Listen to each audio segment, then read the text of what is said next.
Hello everyone, welcome back to my channel. இன்னைக்கு 21st June 2026 Sunday, time 6:10 ஆகுது. இன்னைக்கு நம்ம ஒரு குரூப் ரைடு போகிறோம். ராயல் என்ஃபீல்ட் ஷோரூம்லேருந்து அரேஞ்ச் பண்ணியிருக்காங்க.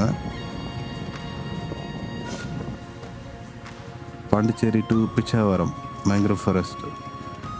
பாண்டிச்சேரியிலேருந்து பார்த்தீங்கன்னா ஒரு 75 கிலோமீட்டர்ஸ் தான் இருக்கும்.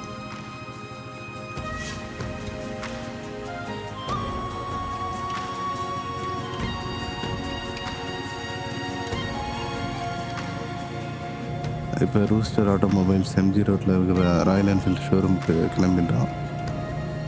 அங்கே போயிட்டு அசம்பிள் பாயிண்ட் அங்கே தான். அங்கே எல்லோரும் வந்ததுக்கப்புறம் அங்கேருந்து குரூப் ரைடை ஸ்டார்ட் பண்ணுவோம். ஸோ அதான் அங்கே தான் மீட் பண்ண சொல்லியிருக்காங்க.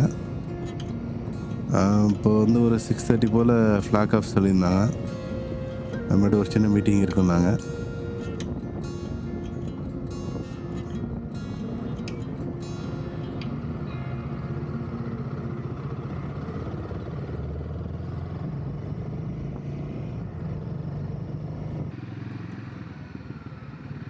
ஒரு குரூப் ரைடில் போனால் எப்படி இருக்குன்ற ஃபீலிங் எனக்கு எக்ஸ்பீரியன்ஸ் இல்லை. அதனால் ஃபஸ்ட் ரைடு போகிறோம், எப்படி இருக்குன்னு பார்ப்போம்.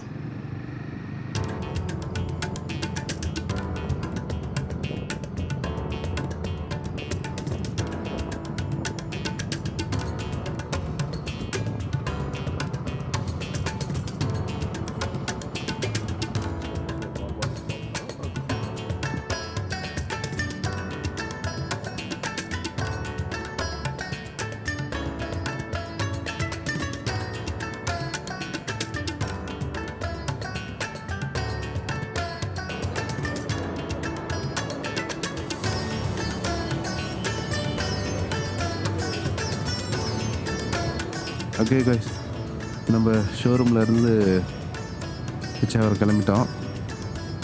ரொம்ப லேட் ஆகிடுது, கொஞ்சம் ஒரு 1 hour கிட்ட லேட் ஆகிடுது. இங்கே ஒரு 6:30 போல் கிளம்பணும்னு சொன்னாங்க. ஒரு 7:20 கிட்ட ஆக போகுது. இப்போ தான் கிளம்புனோம்.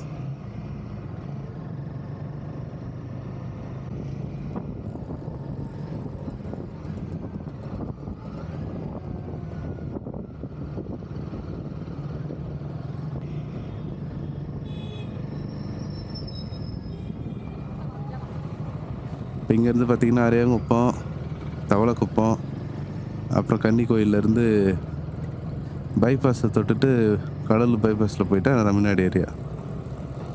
அங்கேருந்து ஒரே ரோடு தான், அது சீக்கிரமாக போயிடலாம்.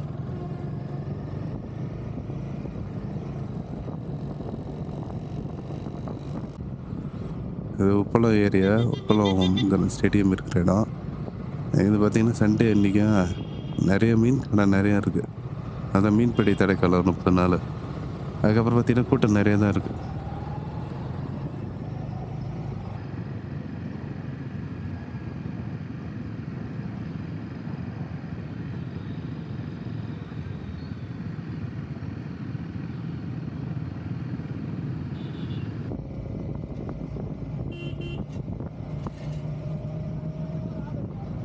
இப்போ அரியாங்குப்பம் தாண்டிட்டோம். அரியாங்குப்பம் பிரிட்ஜு தாண்டிட்டு ஓகே, இங்கே கொஞ்ச நேரம் ஸ்டாப் பண்ணுறாங்க. எல்லோரும் வந்ததுக்கப்புறம் என்ன ஒன்றா போகலாம் வந்துட்டு. ஓகே, கொஞ்ச நேரம் வெயிட் பண்ணுவோம்.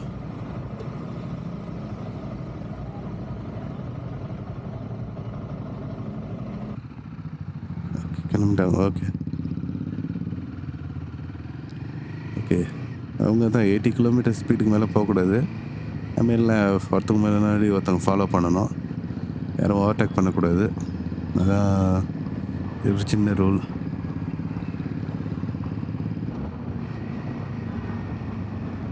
இப்போ நம்ம கன்னிக்கோயில் கிட்டே வந்துட்டோம். இது கன்னிக்கோயிலேருந்து ரைட்டில் போனீங்கன்னா கடலூர் பைபாஸ் வந்துடும். விழுப்புரம் டு நாகப்பட்டினம் பைபாஸ் வந்துடும்.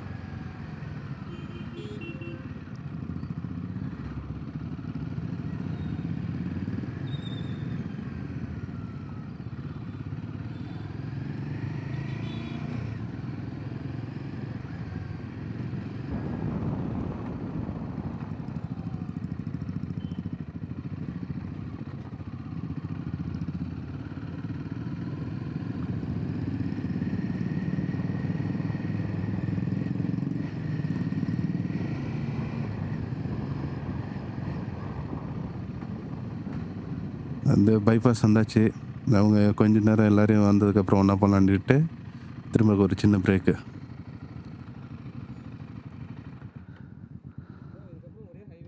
ஓகே, கிளம்பிட்டாங்க. இங்கேருந்து பார்த்தீங்கன்னா ஒரு 56 கிலோமீட்டர் கிட்ட காட்டுது.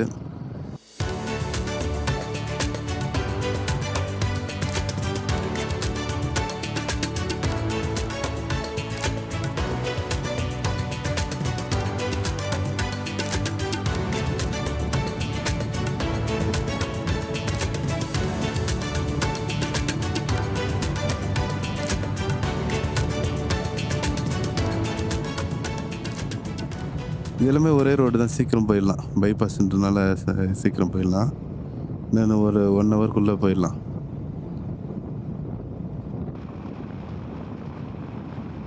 இப்போ இங்கேருந்து பார்த்தீங்கன்னா குடிக்காடு, சிலம்பிமங்கலம், முட்லூர், அது முட்லூர்னு அங்கே போய் நம்ம அங்கேருந்து ஒரு 10 கிலோமீட்டர் தான் வரும். அங்கேருந்து லெஃப்டில் போனீங்கன்னா நம்ம பிச்சாவரம் மேங்க்ரோவ் ஃபாரஸ்ட்டுக்கு. பைபாஸ் விட்டு இறங்கியாச்சு.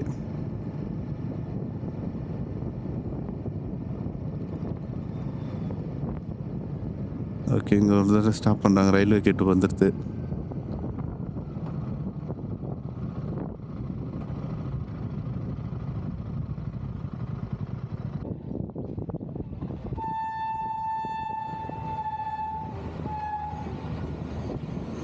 அங்கே பாதி பேர் என்ன பண்ணிட்டாங்க, லெஃப்ட் எடுக்காமல் நேராக பைபாஸ்லேயே போயிட்டாங்க.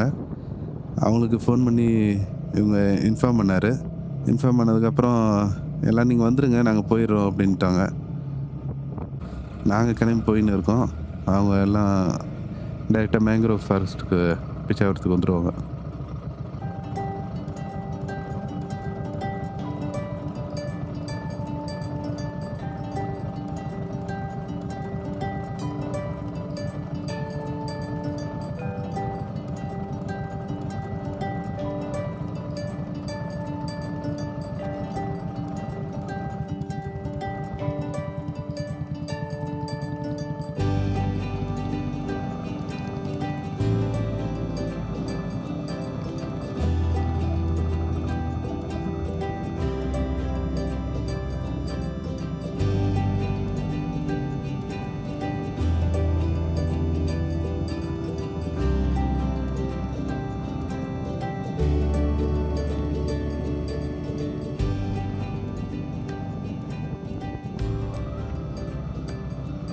இப்போ பார்த்தீங்கன்னா மணி 9:15 கிட்ட ஆகிடுது.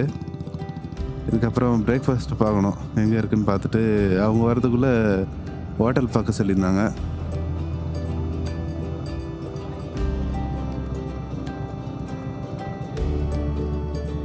மற்றவங்களாம் உங்க கூட வராங்களா? சரி சரி, ஓகே ஓகே. நான் கரெக்டாக பிச்சாவரம் அந்த டிக்கெட் கவுண்டர், போட்டிங் டிக்கெட் கவுண்டருக்கு பக்கத்தில் பார்க்கிங்கில் நிற்கிறோம்.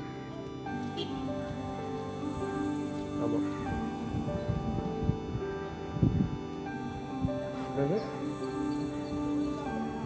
என் கூட அவர் ஏஎஸ்எம் வந்தார். அப்புறம் இன்னொருத்தவங்க 2 பேர் வந்தாங்களே ஹண்டரில், அவங்க என் பின்னாடி வராங்க. அப்புறம் ஹிமாலயனில் ஒருத்தர் வந்தார், அவர் இருக்கார்.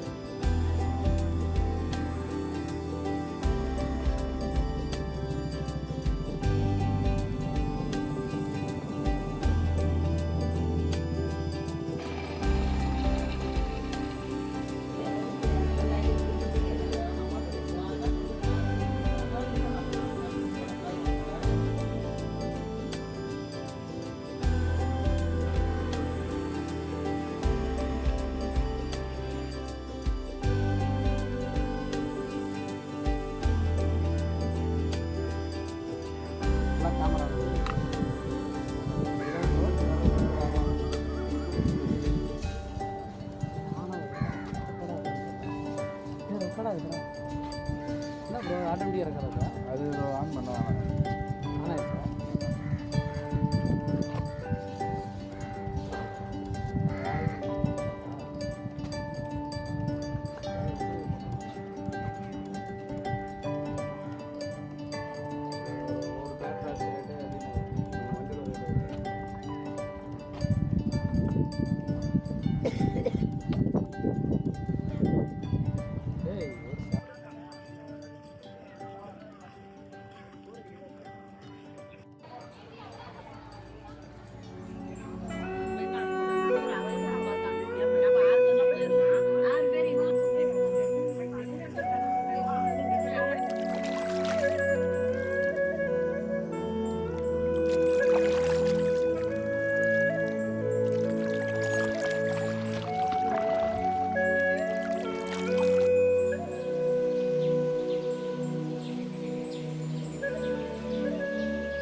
பிச்சாவரம் அலையாத்தி காடு மேங்க்ரோவ் ஃபாரஸ்ட் கிட்டத்தட்ட 1100 ஹெக்டருங்க. உலகத்திலே செகண்ட் லார்ஜஸ்ட் மேங்க்ரோவ் ஃபாரஸ்ட்னா அது நம்ம பிச்சாவரம் தான். அங்கே இருக்கிற சின்ன சின்ன கால்வாய்கள் எல்லாம் மரத்தோட வேர்களும் கிளைகளும் மூடி சூரிய வெளிச்சம் லேசாக உள்ளே வர்ற மாதிரி சுரங்க பாதை மாதிரி இருக்கு. சில கிளைகள் ரொம்ப கீழே தொங்குறதுனால குனிஞ்சு தான் போக முடியும். படகு துடுப்பு போடுற சத்தம், பறவையோட கீச் குரல், அப்புறம் தூரத்தில் கேட்குற கடலோர இறைச்சலை தவிர அங்கே வேற எந்த சத்தமும் இருக்காது.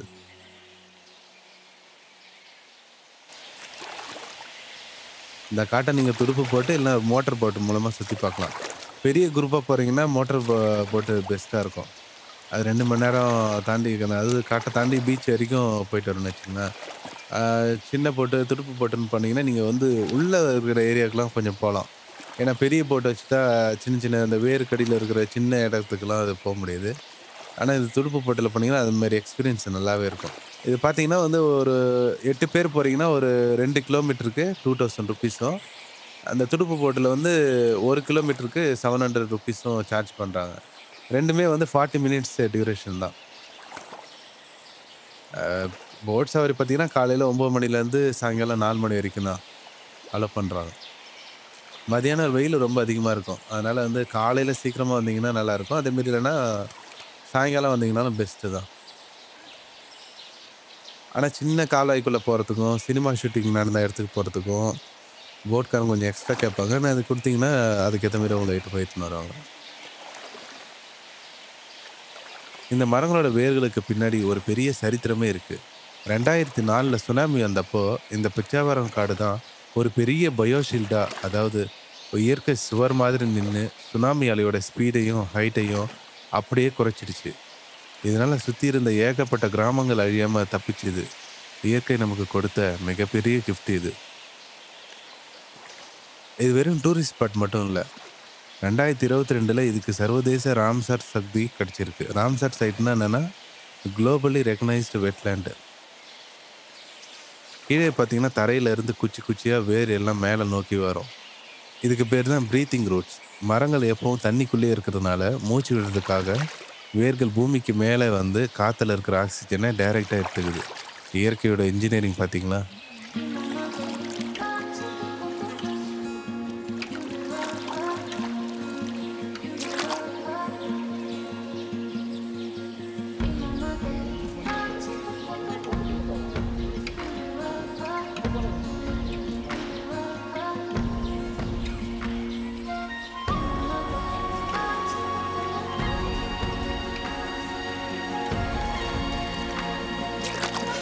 இந்த காட்டுக்குள்ளே சும்மா 50க்கு மேலே குட்டி குட்டி தீவுகளும் 4000க்கு மேலே சின்ன சின்ன கால்வாய்களும் இருக்குது.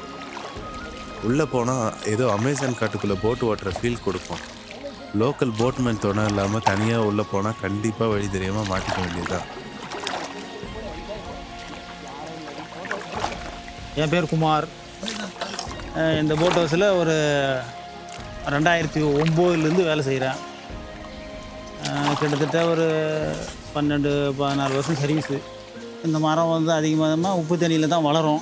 நல்ல தண்ணியில் வளரும். ஆனால் எல்லா நாளும் தண்ணி இருக்கணும். தண்ணி இல்லைன்னா இந்த மரம் பட்டுரும். ஆக மொத்தத்தில் இது இந்த ஓரமாக வளரும், உள்ளே வேறு மரம் வளரும். மொத்தமாக ஒரு 20 வெரைட்டி இதில் வளரும் மொத்தத்துக்கே. ஆனால் எல்லாமே சால்ட்டி வாட்டரில் வளர்கிற தாவரம் தான் இது. ஆனால் இது தண்ணி 6 மணி நேரம் ஏறும், திருப்பி 6 மணி நேரம் குறையும். அமாவாசை பௌர்ணமி வந்தால் இன்னும் ஹைட்டட் ஆகும். இருக்கிற லெவலோட கொஞ்சம் ஒரு 1.5 அடி அளவு கூடும். மற்றபடி மழை காலத்தில் கொஞ்சம் வாட்டர் லெவல் ஹெவி ஆகிடும். ஆனால் போட்டிங் போவோம். ஆனால் ரொம்ப அதிகமாக மழை பெஞ்சால் போட்டிங் க்ளோஸ் பண்ணுவாங்க. வேறு ஏதாவது டெய்லியும் ஏறி இறங்குமா? ஆமாம் சார். இது பேக் வாட்டர்ன்றதுனால இந்த பக்கம் கடல் இருக்குது ஒரு 6 கிலோமீட்டரில். அங்கே இருந்து தண்ணி ஏறும், திருப்பி ஒரு 6 ஹவர் குறையும். அந்த மாதிரி. மற்றபடி இந்த மரம்லாம் எவ்வளோ ஆழத்தில் இருக்கும்? எவ்வளோ இடம் இது? இது மொத்தமாக கணிச்சு சொல்லணுமுன்னாக்கா ஒரு 2800 ஏக்கர் சொல்கிறாங்க மொத்தமாக இது. அதில் பார்த்தீங்கன்னாக்கா ஒரு 4000 பாதை இதுக்குள்ளே இருக்கும். ஆர்டிஃபிஷியலாக ஒரு 2000 பாதையும், மேன்மேடாக பண்ணது ஒரு 2000 பாதை இதில் இருக்கும். அதெல்லாம்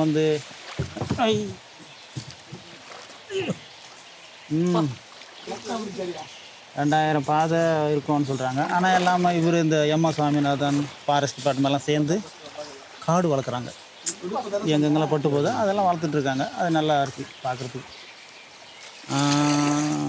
அதுக்கப்புறம் மற்றபடி 24 எனி டைம் சீசன்லாம் கிடையாதுல்ல? சீசன்னா சீசனுக்கு ஏற்ற மாதிரி சீசனு ஏப்ரல் மே தான் சார். அந்த ஸ்கூல் லீவ் விட்றாங்கல்ல, அப்போ சம்மர் டைமில் வருவாங்க. ஆனால் எல்லா ஊர்லேருந்து வருவாங்க. ஆனால் சனி ஞாயிறு கொஞ்சம் கூட்டமாக இருக்கும். மற்ற நாளில் நார்மலாக ஒரு 3 ட்ரிப்பு 4 ட்ரிப்பு நார்மலாக ஓடிட்டு இருக்கும். அந்த மாதிரி சரிங்க. என்னென்ன படம்லாம் எடுத்துருக்காங்கண்ணா? எனக்கு தெரிஞ்சு அதுக்கு முன்னாடி எம்ஜிஆர் படமெல்லாம் எடுத்திருக்காங்க. இதய கனி, அப்புறம் வந்து மஞ்சு தொங்கான்னு ஒரு தெலுங்கு படம் சிரஞ்சீவி நடிச்சது. அதுக்கப்புறம் சூரியன் ஒரு படம் சரத்குமார் நடிச்சது. அப்புறம் வந்து துப்பாரி வாலன், சின்னவர், தசாவதாரம். அதுக்கப்புறம் இன்னொரு படம் எடுத்திருக்காங்க ஆனால் வரல. சிம்ரன் திரிஷா வந்து எடுத்துகிட்டு போனாங்க. அந்த படம் பேர் சரியாக தெரியல. ஆனால் கொரோனா டைமில் கொரோனா டைம் கொரோனா லாக்டவுன் டைமில் வந்து எடுத்தாங்க ஆனால் வரல.